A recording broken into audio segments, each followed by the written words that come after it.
Hi and welcome back to another Amazon selling video. If you're new to my channel, my name is Nikki Kirk and I've been selling on Amazon doing retail arbitrage for 7 years now.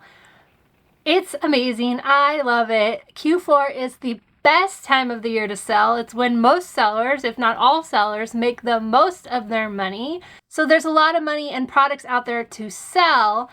And in this video, I've partnered with Sellerboard to show you different things to be aware of during Black Friday sales. If you're not familiar with Sellerboard, they are a profit analytic tool for Amazon sellers. In fact, if you also sell on eBay and even have a Shopify store, you can connect Sellerboard to those accounts as well and get your full profit picture for your business. You're going to see me using the Sellerboard platform in this video, and if you've seen any of my past videos, then you've likely seen Sellerboard there as well. I do not know how one would really know the true profit potential and true profit picture of their business without Sellerboard. I know for me, I am not into bookkeeping. That's a part of the business I do not like. So I've had Sellerboard for 3 years now, and it has completely changed the game for me as far as knowing how much profit I'm really making on my Amazon products. So I'm sure there's a way where you could pull a bunch of different reports from your Seller Central account, reconcile all those numbers, and get a real profit. Or you can use Sellerboard software, which is totally made for this exact thing. It pulls in your FBM fees, it pulls in your FBA fees, it pulls in everything you've ever sent to Amazon even before you started using it. And there's a really easy way if you use a system like Inventory Lab or another system which you entered your cost of goods, where you can just import that right into Sellerboard, making your life so much easier. So Sellerboard has given everyone watching 2 months free. If you go to yoursellingguide.com/Sellerboard, you'll get that 2-month offer. You don't have to put a credit card in. You can just sign up, plug in your Amazon account, and really get to know your numbers this Q4. So if you're not yet using it, I highly recommend taking that test drive and you are gonna love it. They have an app, so I'm on that app just as much as I'm on the Amazon Seller app, where I'm really seeing how my sales are. So I can see my sales on my Amazon app, but in Sellerboard, I can see the profit, and then I can see the photos of what's selling, and it really just makes your life that much easier. Now, if you've seen any of my past videos where I go over my numbers or just what's been going on in 2023 for my sales, then you've likely heard me talking about how in April and May, I had horrible, bad ROI and profit margin. I think it was something like 30% ROI or something. It was so low. I strive for 75% ROI and 25% profit margin. That's my ideal baseline for my company. But because of all of my bad Black Friday deals that I got in 2022, what year is it? 2022. So because I got some things, which I'm going to walk you through and tell you all about them, but they didn't sell during Q4. They actually sold for a loss in April and May. So that is... You've probably seen me talk about it. I'm going to break it down even more in this video of how Black Friday sales go wrong and things to be aware of and things to look for instead this Q4. The first thing to note is that Black Friday sales, Cyber Monday, that whole and the week after as we get into December, those are not actually the best deals. The best deals happen earlier. They're happening right now in November for for us anyways. The customers aren't really shopping yet. Most customers start to shop for Christmas stuff. Not saying Christmas specific stuff, just Christmas gifting and, shopping for Christmas gifts after Thanksgiving. So most of the sales, the better sales, are actually earlier in November. So keep an eye out now for sales that are happening. And should you see something you're selling show up on a Black Friday deal, that might be you might want to either move it now or you're going to have to hold on to it longer, but I'll break that down in just a little bit. Historically, I have gotten better deals on toys earlier in November, and I'm mostly talking Target just because all my videos, I'm just talking about me and my experience, but I love Target. Target is one of my go-tos for Q4, so you're going to see a lot of Target specific deals right now as I go through this, but historically, I've gotten better deals at Target earlier in November. Even if I have to pay a little bit more for the toy, than it might be on Black Friday, there's less people selling it at that point, and so the price is more stable at that point, and I can make more profit. Versus when it gets on sale for Black Friday, now all the sellers are jumping on TA, combing all the websites, seeing all the deals.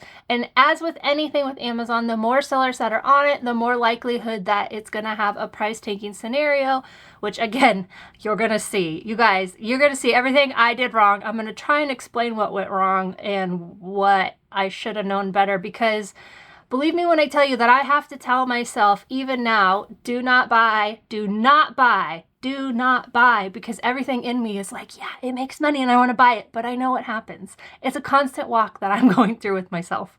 So my tip number 1 to be aware of for Black Friday is just be aware of anything that's on the ad. So if you see something on any Black Friday ads that you currently have in stock, make note of it, because it's going to be a long game at that point, because you'll see how sellers just come on it in waves and then unfortunately try to drop the price, mistakenly thinking that's how you win the sale. The good thing about Q4 is that the items will tend to not tank as hard, except for specifically holiday candy and then Black Friday deals.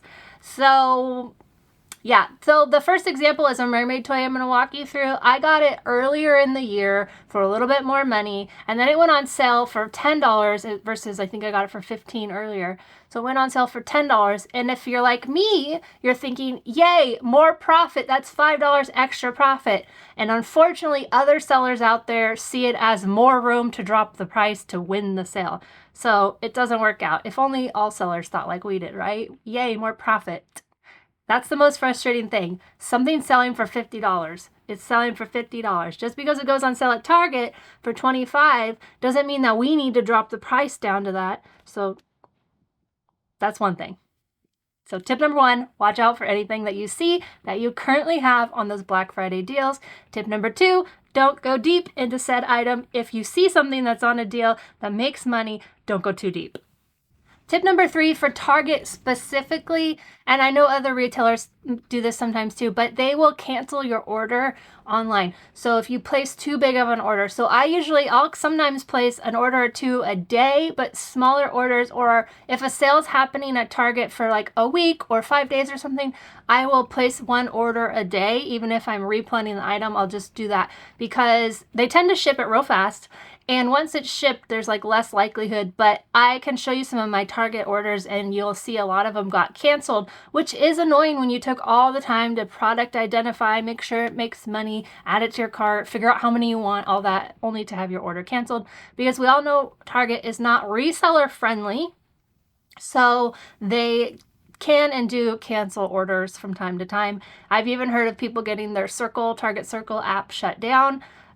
So just be careful. I mean, I think I order a lot from them, and besides canceling orders, I've never had anything bad happen, but just know. Tip number 4 I think I'm on is how retailers get away from or get around that MAP policy, which is minimum advertised price, which is, as a retailer, in order for these retailers to be able to sell the brands, they have to agree to the MAP pricing. So even selling on Amazon, a brand may reach out to you via message, not the IP messages, but they may just say like, hey, you need to follow MAP pricing. I've gotten 1 or 2 over the years. It's not saying you can't sell it. They're just saying, please like stick to our pricing, because brands don't want something overpriced and they don't want something underpriced. And that's what happens. I've said this in past videos. I don't want to harp on the price tanking. It's annoying. But what happens when you price tank stuff is it degrades a brand's value, and a brand does have value, customer perception. And if you're, if you've ever gotten Nike shoes for like $15, $20, you're like, wow, I can't believe it, right? Like that's crazy, because a brand has value. And so when sellers degrade that brand value, that's why brands start to lock down, send IPs, don't let people buy their products to sell because of that. So anyways, that's probably all I'm going to say on it, but yeah. So anyways, tip number 4, when you're reading ads, the way that some retailers get around it, for example, on this Black Friday deal from Target last year, you can see everything, buy one, get one, 50% off, mix and max, all these brands, and it has a lot of brands and a lot of products on one page. You might also see it where they say buy two, get one free, because now they're not advertising that the product is $18 when it's supposed to be $40 or whatever. They're saying it's the same, it's still the same price, only now you're going to buy two and get one free. It's like a way around it. You've probably seen websites where it says price shown in cart. Again, they can't advertise. By placing a price on a website, they're advertising that it's that price, even though it's not on sale or anything. But when you reveal it in the cart, then it's not shown to the general public, and that's a way around it.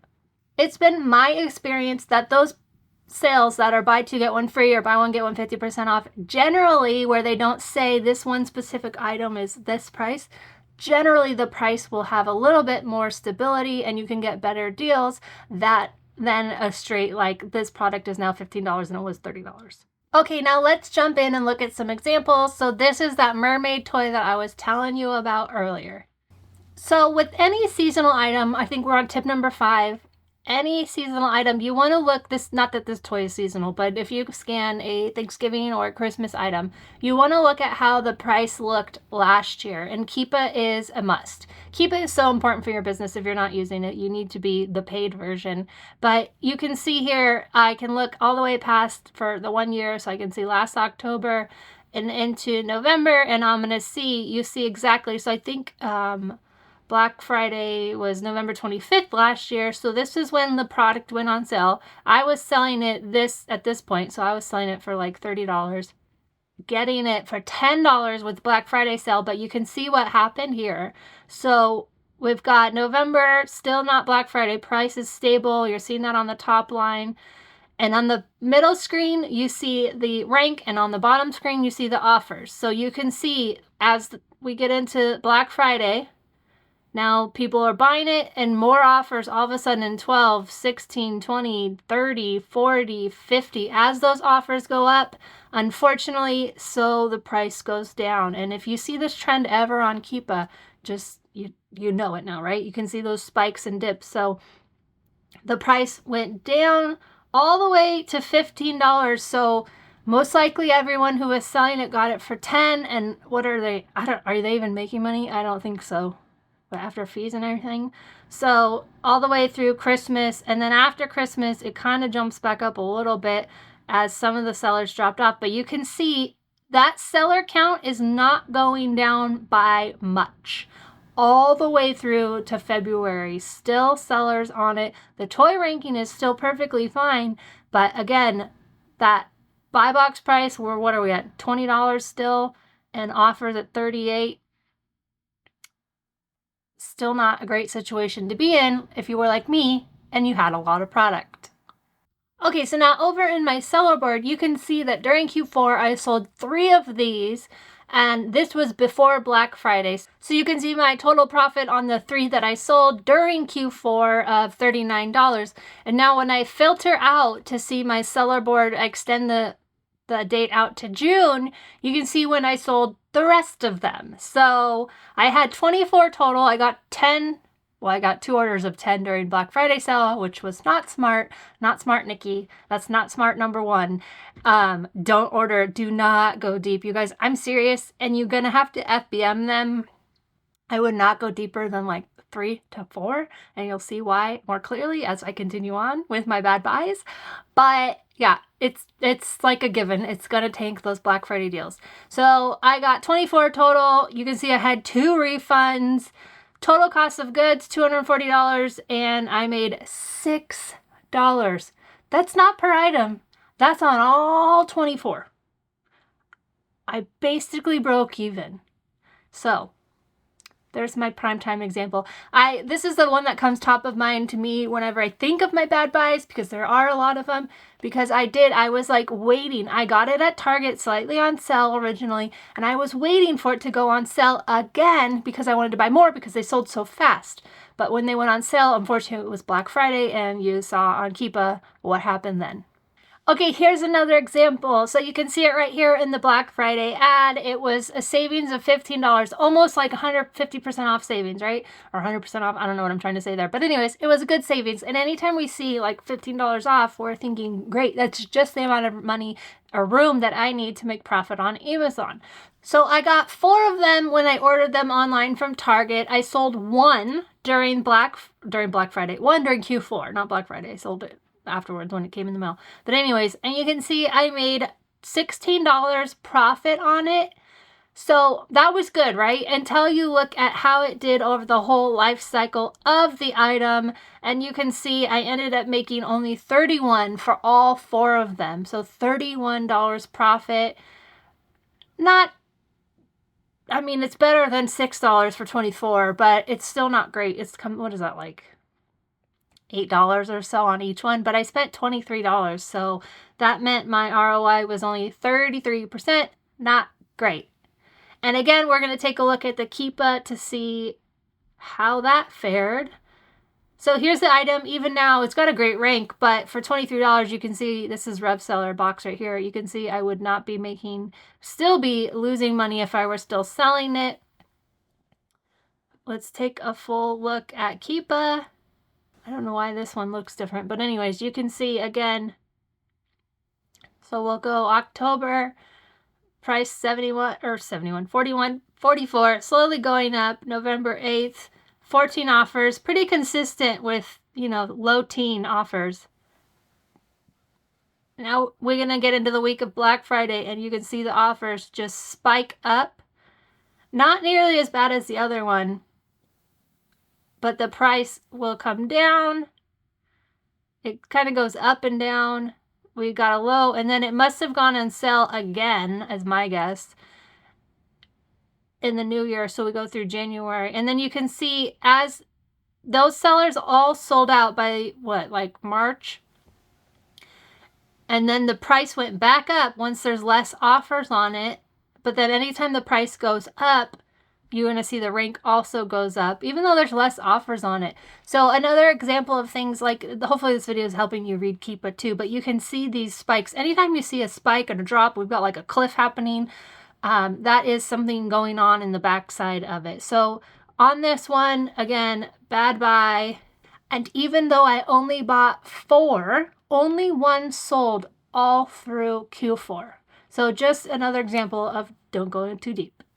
Here's another Target deal. I got these for $12 during Black Friday, and actually if I would have held them longer, almost to this point in the year, then they would be making money again. But you can see, according to my seller board, I didn't sell them until after Q4, and I sold all 8, making $15 total profit on all 8 of them. So that means I made around, what is that, like $1, $2 almost, a little under $2 each. Honestly, not worth it at all. Not worth the time, not worth the shipping. This takes into account like my FBA shipping into Amazon. That's one of the great things about Seller Board. It pulls in all your shipping fees. But yeah, not worth the effort. Again, another Black Friday deal gone very wrong. So let's take a look at the Keepa graph for it. Zooming out to show the full year. Again, you can see here, October, price kind of stable. The price goes up right before, the week before Black Friday, but then it's on the deal, and now we see the spike in sellers all the way up to 60 offers, and on the unfortunate corresponding decline in the selling price. Again, like if I would have held it, so I probably sold them all in May and June, April, May, when I was getting rid of them. If I would have held them on just a little bit longer, I don't like to hold my stuff that long. It just gets annoying. I hate looking at it and that I priced to move it. So, I mean, there's something to be said about the long game, I guess. But most sellers, if you're like me, you don't really want to tie up your money for that long. So, I don't know. Just sharing my observations of what I did wrong, or what I think I did wrong. So here's another example. This one I got for Target. It was like the week after Black Friday, so that first week of December. They had buy 2, get 1 free deals on Disney stuff. So I got this mask. I think I paid $18 total on it. But let's jump over into Seller Board and see how it did. So yeah, I paid $18.86. I sold exactly 0 during Q4, but I did sell them the rest of the year. So by the end of May, I sold all 6 for a whopping $13 profit. Yet again, a number, a little over, and one of them was returned. So, I mean, if that's not like, yee. I made like $2 on it, and they was problem childs. Yeah, so even if I had them today, again, even if I was still holding them, still not making the profit that it would need to. Again, we can see the year view on Amazon, or sorry, on Keepa. You can see it was selling for almost $50. October, then we get into November, the offer count slowly going up, price slowly creeping down, and then we get to Black Friday, and you see another uptick in offer count and downtick in price. The rank is a good indicator because price goes up, it sells a little bit less, so the rank goes up. Price goes down, it sells a little bit faster, so the rank is going down, because those are all corresponding. Reading Keepa charts is not nearly as difficult as I think people make it out to be. Even in my own head, like when I started, it seems difficult, but it's really not. So the middle is the sales rank, and then of course, still a lot of offers all the way through 40, because again, it's kind of a higher, you can see it goes high to 200s, and then it'll sell and it'll come down. But yeah, another bad buy for Black Friday. But wait, there's more. If I haven't proved my point yet, let's look at another one. So that same Target sale where it was buy 2 get 1 free, I got these frozen little people, or not little people, little petite doll set. Still a good rank. I got it for $18, same thing, $18.66. Now we took a look at the full year view, and you can see it's, high priced, $40, 15 offers, low teens, and then Black Friday, or not Black Friday, this one. So you could see the week after, it still hadn't gone on that sale just yet at Target, but then the sale hits and boom. Look at that offer count increase. And then the price even still tried to hold stable before, like some of them would occasionally drop, but it held pretty stable price-wise. So if we look into my seller board, again, during Q4, I sold 3 of them, making $32 profit. Again, $18 buy cost, so I was well over my 50% ROI, making about $10 or $11 on each one. And then full picture of how many I got. I ordered 9 total for $46. So what is that, like $14, $12 more that I made? So I sold 3 for $32 profit. But if we look at the full life cycle of all 9 that I got, the total profit I made was only $46. So $12 more on 6 more. Not great. So these are things to watch out for and reasons why you want to beware of those Black Friday ad deals. Here's what I think I did wrong. I went too deep, first of all. I do know better, which is why it's going to be really bad if I'm sitting here next year telling you the same thing. I do know better. You can see, I wanted to show you of the stuff I got during Black Friday, what sold during Q4, because that's the reason we're getting it, right? That's the reason I bought it, was to sell it by Christmas. But it didn't sell by Christmas. Now, what I think also happened, everything sells. You've heard me say this. Everything sells during Q4, but I've just shown you that not everything sells. So there's like, your sales are going to increase. Everything, all the stuff you kind of have on your shelf will sell a little bit faster than maybe it would the other times of the year. But on things that are very visible, easy to grab, anyone with TA can pull these and find these leads. It's easy for a lot of sellers to jump on it, and then that unfortunate price tanking happens. Now, I did not have a repricer last year. I do have one now. I do not love it, but I have one and I'm using it. So what happened was I wasn't paying attention because everything else was selling. I was making crazy profit. I made the most money I've ever made in 1 month on Amazon during December. Because of that, I wasn't totally paying attention to all of my stock. So those items that I gotten for Black Friday were not repriced. I wasn't like pricing to move them. I wasn't matching people's prices. I was holding them at the price that I wanted to sell. And unfortunately, I held them all the way until February when I really was like, okay, wait, I better look into my stuff. Why do I still have this? And at that point is when the prices had pretty much tanked. So that was mistake number 2. First one is going too deep. Number 2 is not totally paying attention. I might have been able to offload them earlier and get some money back if I wanted to, or like I showed you, some of them would make money now if I still had them and waited. Both might have been better choices than ultimately what I ended up doing, which was cutting them loose at like April and May. Your bad buys, if you don't already know, can stick around and haunt you for months later. So I had a great Q4, but my first like Q1 and Q2 of 2023, not so much because of those bad buys that were haunting me into May. So if you're gonna buy Black Friday deals this year, my advice to you is don't go too deep and FBM them so that if you're still not sold, at least you don't have to get it back from Amazon. You still have it, because FBM will be the faster way to sell during Q4, during December, because you'll be able to get that profit back, and then you could just return it. I returned a lot of stuff to Target. I didn't even try to list it because it had already gone bad as soon as it arrived, or I could see the trend that it was going to go bad. So I just didn't even send it in. I just returned it to Target. Honestly, I had that FedEx guy here all day, every day during Q4 with my Target orders, and some of them were good, and some of them, unfortunately, just tanked and tanked hard, and so I was also returning a lot of stuff.